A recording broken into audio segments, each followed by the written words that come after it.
तो फिर वो जानना भी कहीं ना कहीं स्खलित है। कहीं ना कहीं उस आत्मज्ञान में दूषण अवश्य है, जिसके कारण आपके अंदर सम्यक्त के अंग प्रकट नहीं हो पा रहे। क्योंकि अगर आप सम्यक दृष्टि बन जाए तो फिर वो आत्मज्ञान भी सच्चा होगा और वो अंग भी आपके जीवन में प्रकट होंगे। और फिर अंत के 2 अंगों में कह दिया कि धार्मिक जनों के प्रति जैसा प्रेम गाय का बछड़े के प्रति होता है, नवजात जो बछड़ा रहता है, नया जन्मा हुआ बछड़ा, उसके प्रति गाय का कितना प्रेम होता है कि उस बछड़े को जब वो किसान अपने हाथ में उठा करके ले जाता है तो गाय बगैर रस्सी के पीछे पीछे चलती है, बगैर रस्सी के। वो बछड़ा जब थोड़ा बड़ा होता है और उछल कूद करना चालू करता है तो उछलते हुए कहीं किसी गड्ढे की तरफ चला जाए तो गाय भी उस गड्ढे के अंदर चली जाती है। फिर बाद में जितनी कठिनाई हो वो एक अलग बात है, लेकिन उस बछड़े को वहां गड्ढे के अंदर जाकर दूध पिलाएगी। कितना स्नेह होता है उस गाय का, बछड़े को चाटती है वो जीभ से। और अगर कोई बछड़े को क्षति पहुंचाने आ जाए तो फिर वो अपनी जान की बाजी लगा देगी और सामने आ जाएगी।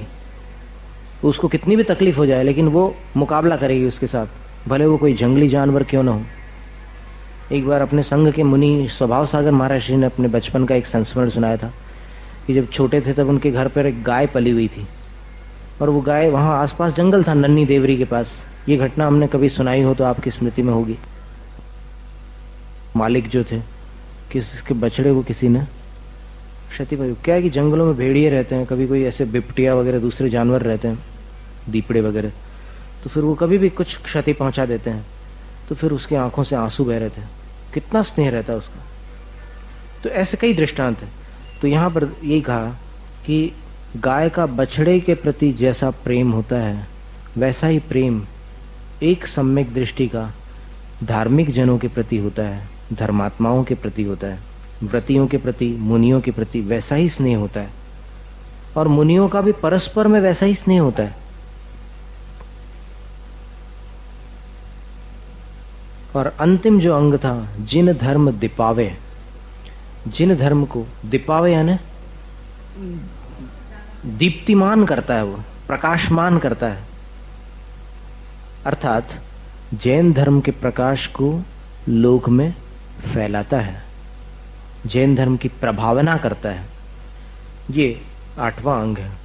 अब प्रभावना करने से धर्म को क्षति होती है, इसलिए सम्यक दृष्टि जीव ऐसी चेष्टा नहीं करेगा जिससे धर्म की बदनामी हो, धर्म की अप्रभावना हो। जैसे कई प्रकार के व्यापार होते हैं, उन व्यापारों में कुछ ऐसे व्यापार भी हैं जो धर्म को बदनाम करने वाले हैं। कीटनाशक दवाओं के व्यापार, अथवा खून से बनने वाली जो दवाइयां होती है, डेक्सोरेंज वगैरह, कई प्रकार के ऐसे सिरप्स होते हैं ना। जब बच्चे का जन्म होता है तो माँ को कुछ दवाइयां पिलाई जाती हैं, कुछ टॉनिक्स दिए जाते हैं, हीमोग्लोबिन टॉनिक्स। तो हीमोग्लोबिन टॉनिक्स जो होते हैं वो कत्ल खाने से जो जानवर के ताजा खून आता है उसको तुरंत वहां फैक्ट्री में भेज करके उससे बनाना पड़ता है दवाई। पुराना हो जाएगा खून तो सूख जाएगा और कोई काम का नहीं रहेगा। तो वो जो बिल्कुल ताजा बहने वाला खून है उससे जो दवाइयां बनती है, इनका व्यापार जैनियों को शोभा नहीं देता। और इसी प्रकार और भी पिंजरे की दुकान खोल दी या फिर और कोई ऐसी वस्तुएं बेचने लग गए, व्यापार धंधे में ऐसी कुछ चीजें इस्तेमाल करने लग गए या बेचने लग गए कि जिससे अहिंसा धर्म का सर्वनाश होता हो। तो ये अप्रभावना का कारण है। एक कोठारी जी थे, दिलीप कोठारी उनका नाम था। वो रुद्रारम में एक अल कबीर नाम का कत्ल खाना खुला था हैदराबाद के पास। वहां पर उन्होंने मैनेजर बोर्ड में एक पद प्राप्त किया था। और वो ऐसा था कि मतलब वहां पर एक दिन में 500 भैंसों का कत्ल खाने में, मशीनी कत्ल खाने से यांत्रिक कत्ल खाने में वध होता था। तो उनको कई चिट्ठियां लिखी, बहुत लोगों ने समझाया। वो यही बोलते थे कि देखो हिंसा 4 प्रकार की होती है। क्या कि जैनी आदमी पढ़ा लिखा है, वो तर्क करना जानता है। बोले कि एक संकल्पी हिंसा, उद्योगी हिंसा, आरंभी हिंसा और विरोधी हिंसा। तो अब ये जो हिंसा है, कत्ल खाने में जो जानवरों का वध हो रहा है, और मैं मैनेजर हूं, तो इसका कारण क्या है? मैं संकल्प हिंसा नहीं कर रहा हूं, मुझे कोई उन भैंसों से दुश्मनी नहीं है, इसलिए ये उद्योगी हिंसा है। व्यापार धंधे में होने वाली हिंसा का त्याग तो नहीं है जैनियों को, तो इसलिए ये उद्योगी हिंसा है। ऐसा वो तर्क देते थे। फिर उनको श्वेतांबर साधुओं ने जाकर के समझाया, और बहुत लोगों ने भूख हड़तालें की, तब जाकर के उन्होंने अंत में इस्तीफा दिया अपने उस पद से, और फिर वो उस कत्ल खाने को छोड़ करके चले गए। बोले कि उनका तर्क ये था कि ये जो फालतू के जानवर हैं अपने देश में व्यर्थ में घूमते रहते हैं, इनका वध करने से जो मांस निर्यात विदेशों में जाता है, तो वहां से देश को पैसा मिलता है, तो देश के हित में मैं ये कार्य कर रहा हूं बोले। और ये उद्योगी हिंसा है, संकल्प हिंसा नहीं है। लेकिन फिर इसका अपने जैन धर्म के अनुसार क्या जवाब हो सकता है? आपके पास है कोई जवाब? आपके पास ये उद्योगी हिंसा है क्या? पहले ये बताओ, क्यों नहीं है? फिर आरंभी हिंसा है क्या? कौन सी हिंसा? 4 हिंसाओं में से कौन सी हिंसा है? संकल्प क्यों है? उद्योगी हिंसा ही है। उसका सीधा सरल जवाब यह है कि आदिनाथ भगवान ने जो उद्योग और जो आरंभ बताए थे, उसमें उन्होंने कत्ल खाने का वर्णन नहीं किया था। कत्ल खाना मनुष्य ने अपने संकल्प से बनाया है। आ रहा समझ में? क्या किसी भी तीर्थंकर ने इसका उपदेश दिया क्या? देखो, उन्होंने उद्योग भी बताया और आरंभ भी बताए थे कि नहीं? केवल ज्ञान के पहले, हाँ, केवल ज्ञान के बाद नहीं। केवल ज्ञान के बाद तो उन्होंने मुनि और शावक धर्म बताया था, लेकिन केवल ज्ञान के पहले जब राजा थे तब उन्होंने प्रजा को बताया था कि नहीं? क्या क्या बताया था? असी, मशी, कृषि, वाणिज्य, शिल्प, विद्या, ये सारी बातें सिखलाई थी। तो इसमें कत्ल खाना कहाँ सिखाया उन्होंने? नहीं सिखाया। तो कत्ल खाने को मनुष्य ने अपनी इच्छा से, अपने संकल्प से बनाया कि नहीं? तो अगर मनुष्य ने अपने संकल्प से वो चीज बनाई है तो कौन सी हिंसा होगी? संकल्प हिंसा।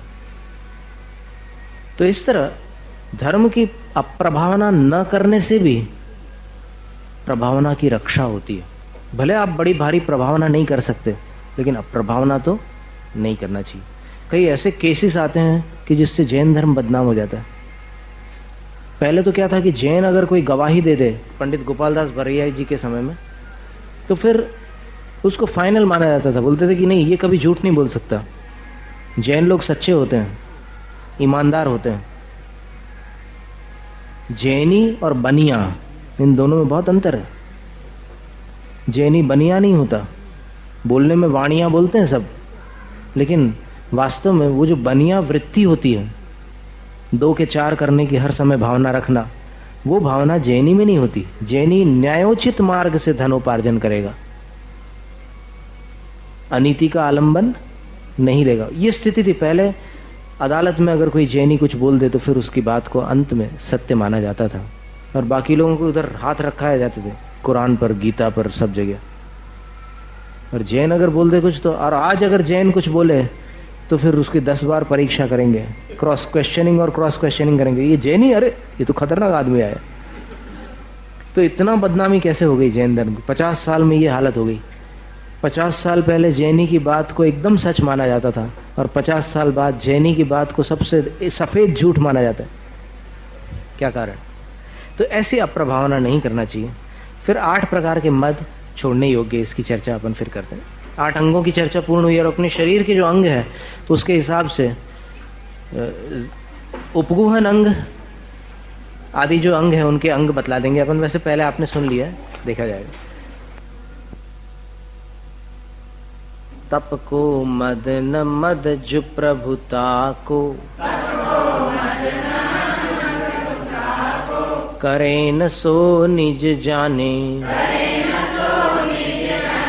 मद धारे तो यही दोष वसु, समकित को मल ठाने, कुगुरु कुदेव को वृष सेवक की, नहीं प्रशंस उचरे हैं, जिन मुनि जिन श्रुत बिन कुगुरादिक, तिन्हें न नमन करे हैं। 8 अंगों की चर्चा में अंत के जो 2 अंग हैं उनमें एक वात्सल्य और एक प्रभावना है। वात्सल्य अंग में विष्णु कुमार मुनि की कथा प्रसिद्ध है कि विष्णु कुमार मुनि ने अपने ध्यान, शुद्धोपयोग और साधना इनको गौण करके 500 मुनियों पर आए हुए 700 मुनियों पर आए हुए उपसर्ग को अपनी विक्रिया रिद्धि के बल से दूर किया था। तो उसमें मात्र वात्सल्य भाव प्रधान था। रिद्धि का तो प्रयोग उन्होंने, जब क्षुल्लक जी ने आकर समाचार दिए कि आपके पास रिद्धि और गुरुवर ने कहा है कि आप ही इस उपसर्ग का निवारण कर सकते हैं क्योंकि आपके पास विक्रिया रिद्धि है, तो फिर उन्होंने विक्रिया रिद्धि की परीक्षा करने के लिए अपने हाथ को विस्तृत किया था। तो वो हाथ पर्वतों को, नदियों को पार करता हुआ और बड़े बड़े महापर्वतों को भेदता हुआ सीधा मानुषोत्तर पर्वत तक जा निकला और वहां जाकर के रुक गया, क्योंकि मनुष्य मानुषोत्तर के आगे नहीं बढ़ सकता। तो जब उनको परीक्षा करने पर पता चला कि मुझे विक्रिया रिद्धि सचमुच प्राप्त है, तो फिर 700 मुनियों पर जो उपसर्ग आया है उसका निवारण करने की सामर्थ्य गुरु के वचनानुसार मेरे पास है। और सामर्थ्य होते हुए मुझे सर्वप्रथम उन सहधर्मी भाइयों की रक्षा करनी चाहिए। और वात्सल्य भाव को लेकर मात्र वात्सल्य की कथा में इसका वर्णन आता है। रक्षाबंधन की कथा के नाम से शास्त्रों में कहीं इसका उल्लेख नहीं मिलता, लेकिन वात्सल्य को लेकर के ये कथा उल्लिखित है। वात्सल्य अंग की कथा आप देख लेंगे धर्मामृत ग्रंथ में या फिर और भी किसी भी ग्रंथ में, रत्नकंड आदि ग्रंथों में, तो वात्सल्य की कथा में विष्णु कुमार मुनि की कथा आती है।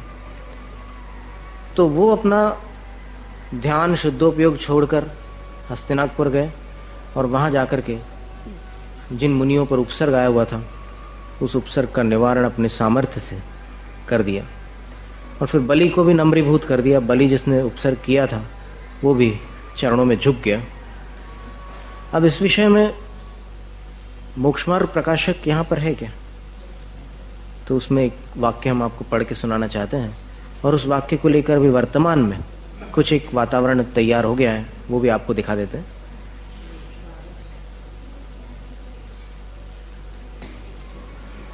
बहुरी प्रथमानुयोग विषय कोई धर्म बुद्धि तय अनुचित कार्य करें ताकि भी प्रशंसा करिए हैं।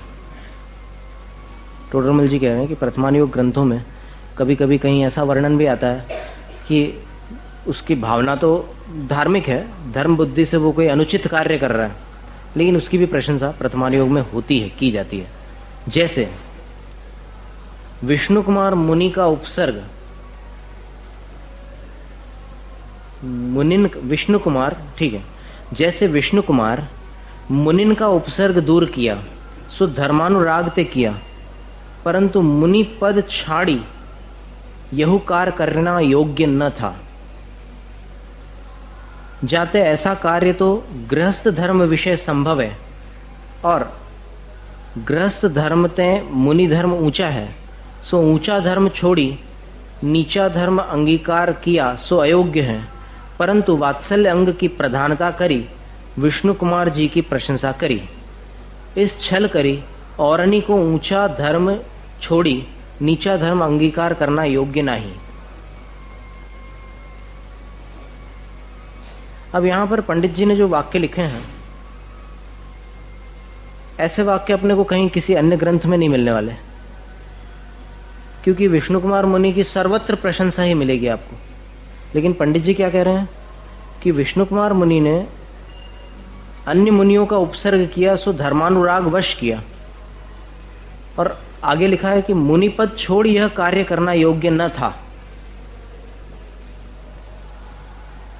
क्योंकि ऐसा कार्य तो गृहस्थ धर्म विषय संभव है और गृहस्थ धर्म तय मुनि धर्म ऊंचा है।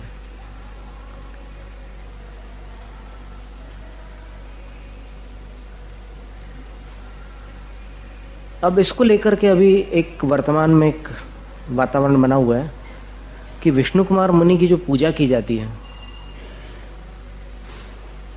वो जो पूजा है कि उन्होंने अपनी विक्रिया रिद्धि से सब मुनियों का उपसर्ग दूर किया, वो वास्तव में योग्य नहीं है। क्योंकि टोडरमल जी ने कहा कि मुनिपद छोड़ करके अन्य मुनियों के उपसर्ग को दूर करना, ये माने ऊंची अवस्था से नीची अवस्था में आना है, और ऊपर से नीचे आना प्रशंसनीय नहीं है। ऐसा उनने तर्क देकर के अपनी बात कही है। और अंत में जो वाक्य लिखा है वो भी ये है कि इस छल करी औरनी को ऊंचा धर्म छोड़ी नीचा धर्म अंगीकार करना योग्य नहीं। ये तो उचित है, ये वाक्य तो ठीक है कि विष्णु कुमार मुनि की एक अलग हैसियत थी और उनकी एक अलग विशुद्धि थी, वो तद्भव मोक्षगामी थे। तो उनकी नकल करके अगर कोई बोले कि नहीं मैं भी मुनि धर्म छोड़ रहा हूं और फिर कुछ और करके किसी की रक्षा करूं, तो ऐसा बहाना नहीं करना, ये तो उचित लिखा उनने। लेकिन जो यहां पर पहला कथन है कि ये कार्य अयोग्य था, और उसमें जो युक्ति उनने दी वो मात्र इतनी है कि मुनि पद बड़ा है और श्रावक पद गृहस्थ पद छोटा है, तो मुनि पद छोड़ करके फिर निचले पद में आकर के उन्होंने ये कार्य किया। अब इसमें ये जो है कि ये अयोग्य था, इस वाक्य को पढ़ करके लोगों ने अभी वर्तमान में एक नया प्रारंभ कर दिया है कि ये विष्णु कुमार मुनि की पूजा जो है वो उन्होंने अयोग्य कार्य किया था, इसलिए अयोग्य कार्य करने के कारण उनकी पूजा करना उचित नहीं है। ये इसका सारांश कुछ लोगों ने निकाल करके वर्तमान में ऐसा प्रचलन प्रारंभ किया है।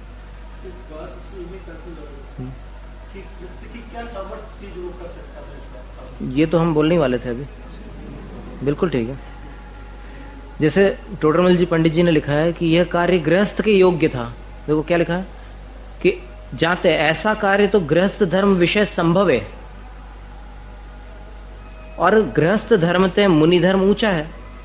माने ऐसा कार्य जो उपसर्ग निवारण का कार्य है, जो विष्णु कुमार मुनि ने मतलब एक छोटे बटुक ब्राह्मण का रूप धारण करके, याद है ना आपको कथा, फिर 3 डग जमीन मांगी, ये सारे काम तो गृहस्थ कर सकते थे, लेकिन मुनि ने वैसा किया तो इसलिए वो कार्य योग नहीं था।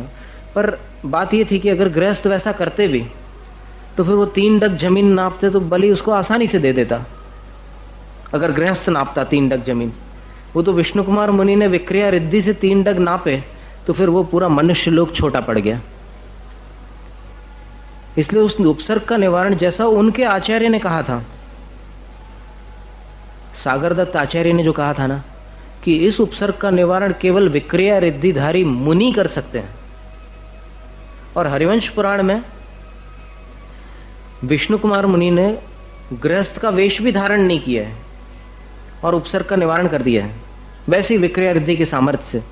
और धवला की चौथी पुस्तक में इसके बारे में बहुत सारे रेफरेंसेस है अपने पास। धवला की चौथी पुस्तक में विष्णु कुमार मुनि अंतर मुहूर्त के लिए 5म गुण स्थान में आ गए थे। धवला की चौथी पुस्तक में इसका उल्लेख मिलता है कि विष्णु कुमार मुनि ने विक्रिया रिद्धि का जो प्रयोग किया था उसमें अंतर मुहूर्त के लिए उनके भाव 5म गुण स्थान, 5म गुण स्थान यानी व्रति का गुण स्थान। अब क्या है कि मुनि के गुण स्थान से नीचे आ गए थे, और मुनि के गुण स्थान से नीचे आकर के फिर वापस वो अपने गुण स्थान में पहुंच गए। जाकर गुरु से उन्होंने फिर से छेदोपस्थापना किया और फिर मुनि होकर के तपस्या ऐसी की कि मोक्ष चले गए। तो यहाँ पर ये कार्य योग्य था कि अयोग्य था, उस प्रसंग के अनुसार अगर अपन विचार करें, क्योंकि किसी भी बात का विचार अपन अप्रासंगिक रूप से करेंगे तो फिर निर्णय अनुचित निकलेगा। प्रसंग के अनुसार अगर विचार करके देखें तो विष्णु कुमार मुनि ने जो कार्य किया था वो मिथ्या दृष्टि का कार्य नहीं था, ये निश्चित बात है। और यदि वो वात्सल्य अंग की रक्षा करते हुए वात्सल्य भाव पूर्वक उन मुनियों पर आए हुए संकट का निवारण नहीं करते तो फिर वात्सल्य नष्ट हो जाने के कारण सम्यक्त भी नष्ट हो जाता। तो उन्होंने मुनियों की रक्षा की, तो उसमें अंतर मुहूर्त के लिए संयम छूटा, सकल संयम छूटा और देश संयम में आए। और अगर वो वहीं बैठे रहते तो फिर क्या होता? कैसा? नहीं, चौथे पुस्तक के उल्लेख के अनुसार तो वो उसमें आ गया, संयमा संयम में।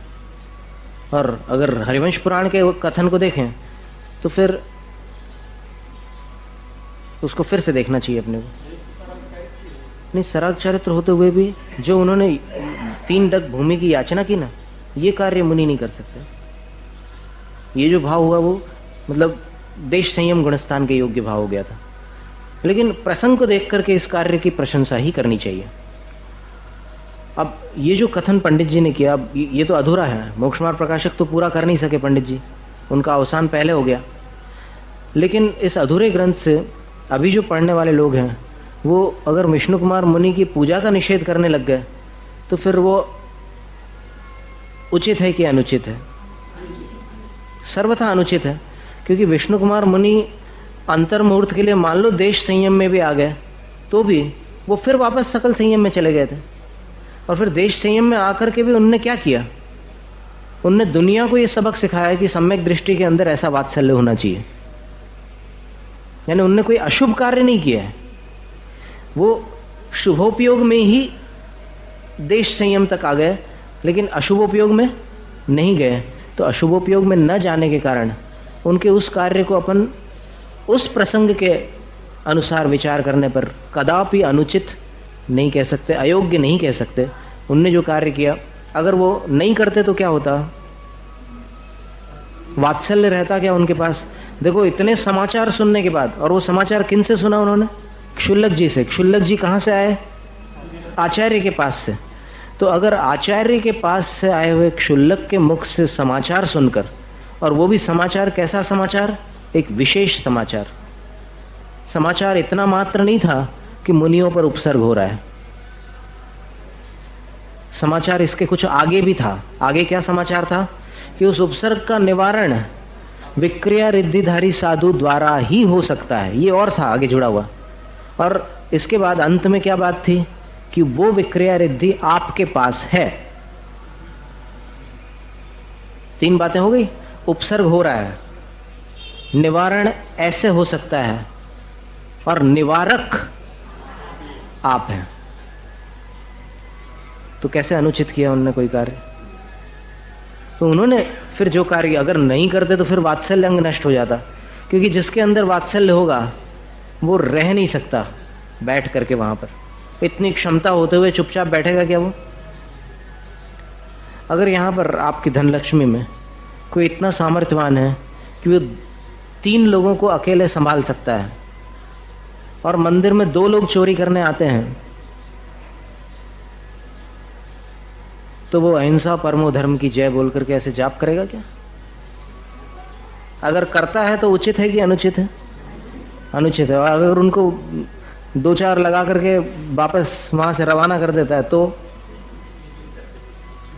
सोचने की बात है। दृष्टांत से समझो आप बात को। ये विरोधी हिंसा है भाई।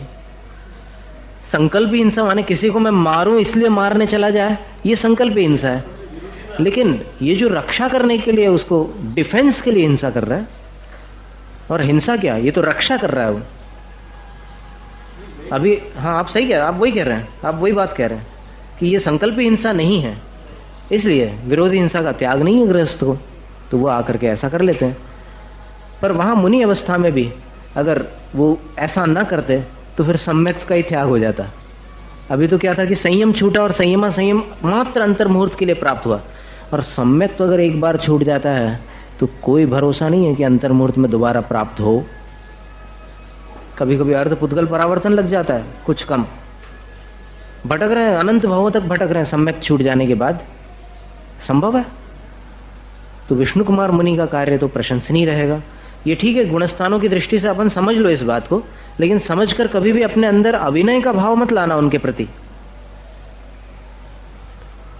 और ऐसे कई प्रश्न आते हैं मुनि धर्म के बारे में एक बार प्रवचन सार की वाचना चल रही थी मड़िया जी में, तो फिर वहां पर एक प्रश्न आया कि एक मुनि किसी जलाशय के पास से निकल रहे हैं और जलाशय के किनारे एक नवजात शिशु पड़ा हुआ है, जीवित है, और एक कुत्ता उसकी तरफ आ रहा है। मुनि क्या करेंगे? तो आपके हिसाब से मत बोलिए मुनि क्या करेंगे, ये प्रश्न था वहां पर। यदि मुनि शुद्धोपयोग में लीन है तब कोई प्रश्न नहीं है, उनके लिए शत्रु मित्र एक समान है, उनको किसी से कोई लेना देना नहीं है, वो सक्रिय करुणा में भी तत्पर नहीं होंगे। प्राणी मात्र के प्रति एक सहज अंतरंग में जो करुणा का प्रवाह चलता रहता है, वो राग रहित उस करुणा की परिणति में रह सकते हैं। लेकिन अगर शुभोपयोगी मुनि है तो किसी कुत्ते को एक मानव के बालक की तरफ आता हुआ देखकर उनके अंदर करुणा उत्पन्न होना निश्चित है। ऐसा कैसे हो सकता है कि बच्चे को कुत्ता खाने आ रहा है, काटने आ रहा है, और मुनि उसको देखते हुए करुणा भाव को प्राप्त न हो? निश्चित ही उनके अंदर करुणा आएगी, पर करुणा आने के पश्चात वो क्या करेंगे?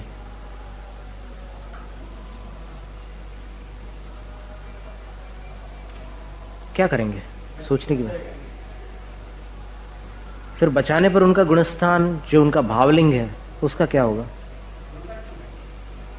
कैसे?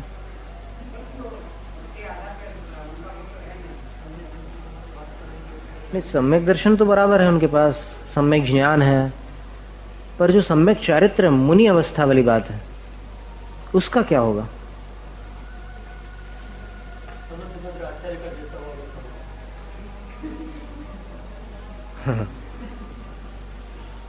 या विष्णु कुमार मुनि का जैसा हुआ वैसा होगा। यानी उतने समय के लिए वो उस बालक के अभिभावक बन करके उस कुत्ते के सामने अगर खड़े हो जाते हैं तो वो कुत्ता फिर अंततः मन महसूस कर अथवा कुछ और चेष्टाएं करके उस बच्चे को छोड़ देता है। और जब तक फिर कोई और वहां से गृहस्थ या कोई और निकल आता है तो फिर मुनि उसको संकेत दे सकते हैं या फिर किसी भी उपाय से उसको बचाने का प्रयास कर सकते हैं। और फिर एक प्रश्न ये भी था कि अगर कोई बच्चा ऐसे जलाशय के पास जाते जाते अंदर चला जाए पानी के, और मुनि महाराज को तैरना आता हो, तब क्या करेंगे? क्योंकि शंका करने वाले एक से एक विचित्र अजीबोगरीब शंकाएं करते हैं, और बाकी 4-6 लोग खड़े हैं, उनको तैरना नहीं आता, अब क्या होगा? आचार्य जी ने उसका उत्तर ये दिया था कि जब तक ये संयम अपने हाथ में है तब तक संयम की मर्यादा में रहेंगे, लेकिन अगर ऐसी कोई आपातकालीन स्थिति आ रही है तो फिर वो जैसे गुरु को कोई मारने आ गया और शिष्य के अंदर इतनी सामर्थ्य है कि उसको हाथ पकड़ ले तो फिर वो आगे नहीं बढ़ सकता। तो फिर आचार्य जी ने कहा था कि साधु हाथ में पिच्छी लेकर के किसी के ऊपर हमला नहीं कर सकते। उनने विधान रूप में कुछ नहीं कहा था कि ये करना चाहिए, लेकिन उनने मात्र इतना संकेत दिया था कि संयम की मर्यादा में साधु, जब तक उनके पास ये संयम उपकरण और सारे साधु का पूरा वेश और सारी मुद्रा और सारी चीजें हैं, 4 चीजें होती है ना, दिगंबर मुद्रा में 4 बातें होती जैन साधु की। आचे लक्कम लोचो वोसट्ट शरीरदाय पड़े लिहणम। निर्वस्त्र रहते हैं साधु, केश लौंच करते हैं, वोसट्ट शरीरदाय, शरीर की सजावट नहीं करते हैं, श्रृंगार नहीं करते, आभूषण आदि नहीं धारण करते, और पड़ी लिहणम, पिच्छी रखते हैं। ये सामान्य पंचम काल के साधुओं के लिए बताइए। चतुर्थ काल के रिद्धिधारी साधुओं का नियम नहीं है। तीर्थंकर के पास न पिच्छी होती है न कमंडल होता है। तीर्थंकर के पास ये दोनों उपकरण नहीं होते क्योंकि उनको कोई आवश्यकता नहीं। तो हाथ में पिच्छी लेकर साधु किसी के ऊपर न हमला कर सकते हैं, कोई वार नहीं कर सकते, पानी में तैर भी नहीं सकते पिच्छी लेकर के, क्योंकि पानी में घुटने के ऊपर अगर पानी चला जाता है साधु के तो फिर प्रायश्चित प्रारंभ हो जाता है, और घुटने के नीचे रहता है पानी तो फिर उसके लिए बताते हैं कि जब तक पानी सूख नहीं जाता तब तक साधु शांत खड़े रहेंगे। और अगर बारिश गिर रही है तो फिर कायोत्सर्ग करके निकल जाएंगे। लेकिन अगर घुटने के ऊपर पानी हो और साधु को किसी कारणवश वहां से निकलना पड़े तो फिर उस पानी की एक माप और एक मर्यादा है, उस मर्यादा के अनुरूप वो प्रायश्चित क्रमशः दुगना दुगना होता चला जाता है कि इतना पानी बढ़ जाए तो फिर इससे दुगना हो जाएगा, इतना बढ़ जाए तो उससे दुगना हो जाएगा। ऐसा क्रम चलता है प्रायश्चित का।